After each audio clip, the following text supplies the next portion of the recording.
Over to you, Vijay, because many of us say we're fighting the same fight again and again and again. There was a conversation yesterday, will this fight ever end? Will this fight ever end? Well, first, Asad, thanks for forcing me to come to Glasgow. When I walk the streets of cities like this, you know, Glasgow was the UK's second most important city. Beautiful buildings, beautiful streets, a gorgeous city, you know. It had Red Clydeside in 1919, the uprising to create a Soviet in Scotland. But it was, you know, crushed, of course. When I see cities like this, I think also about the other side of it. You know, there's a phrase from Walter Benjamin, every monument of civilization is also a monument of barbarism. I think of the famines in Bengal, the jute workers in Bengal sending jute to Dundee through the Glasgow port. I think of human beings from Africa enslaved and brought from Ghana to the New World, and all those prophets getting sucked into cities like London and Glasgow. You know, between 1765 and 1938, the British Isles stole $45 trillion pounds from India, 45 trillion sterling from India. We never got paid for that. When the British left India, when we threw the British out, our literacy rate was 13%. So much for several hundred years of so-called civilization. Meanwhile, our landscapes were destroyed. You know, coal was foisted on India. You foisted coal on us. You were the ones that came and made us coal dependent. And then you left, and now you dare to condescend to us. When I listen to Boris Johnson, when I listen to people like Joe Biden, when I listen even more to Emmanuel Macron, all I can think of is how condescending you are.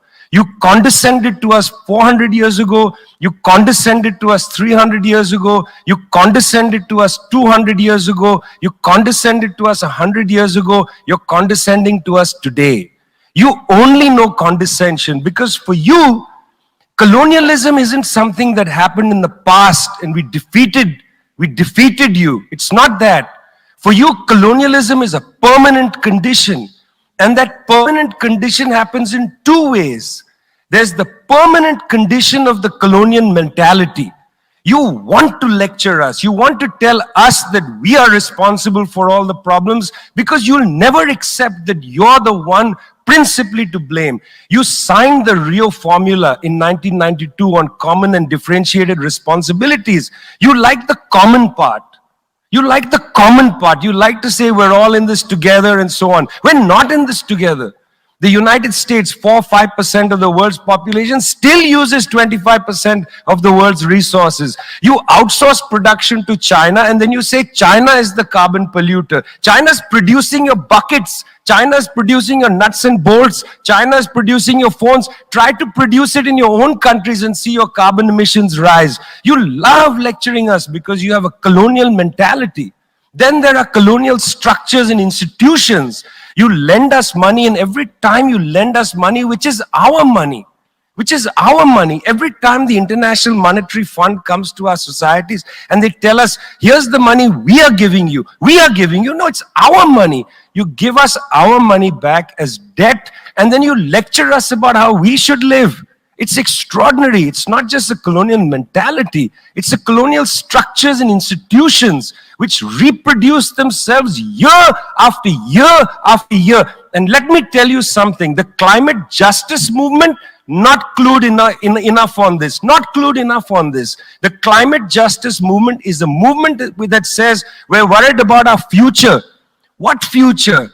What future? Children in the African continent, in Asia, in Latin America, they don't have a future, they don't have a present. They're not worried about the future, they're worried about their present. Your slogan is, we're worried about the future. What future? That's a middle-class bourgeois Western slogan. You got to be worried about now. 2.7 billion people can't eat now, and you're telling people reduce your consumption. How does this sound to a child who hasn't eaten in days? You got to clue into this, guys. You got to clue into this. Otherwise, this movement will have no legs in the third world. No legs. Later, I'd like to tell you about the International People's Assembly, a network of 200 political organizations that we're setting up, rooted in the global south. We want to tell you what our issues are, but are you willing to listen?